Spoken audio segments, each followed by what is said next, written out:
Hello guys, welcome back to our channel. This is Stearic TV and I'm your host, Miss Rachel and Mama Timi Elijah. If you're stopping by for the first time, you're welcome to our skincare family. Guys, this is subscribers. Thank you so much for supporting this channel. Alright, today I'm going to do a review on the product called SkinTone Whitening Lotion. SkinTone Whitening Lotion is made in Papaya State, Nigeria. It's a 500 ml bottle. A nice lightening lotion.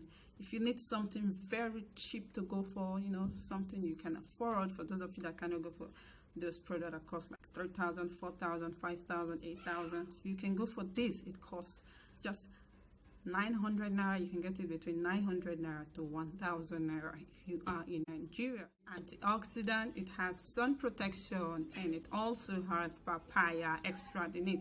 It's a good lightening lotion, but it has hydroquinone in it. How many percent is what I don't know, because it's not written there the exact percentage of hydroquinone it has, but it is written on the bottle that it contains hydroquinone. So if you need something cheap to go for, something you can afford, you know, cheap lightening lotion, then use this papaya whitening lotion.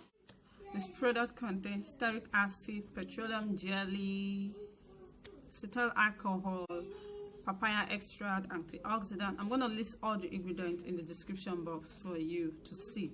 So this is a good lotion to use, but remember, you must avoid sun exposure whenever you're using whitening lotions, okay? If you have any question about this product, let me know. If you have used it before, if you have used SkinTone Whitening Lotion, please share your experience with me in the comment section. Remember, hydroquinone is not that bad if you know how to use it, if you know how to cut your cream, okay? And always make sure you find out time to skin build. You can do that 3 days in a week, or you use 1 week for your whitening product and 1 week for skin building. See you in my next video. Bye.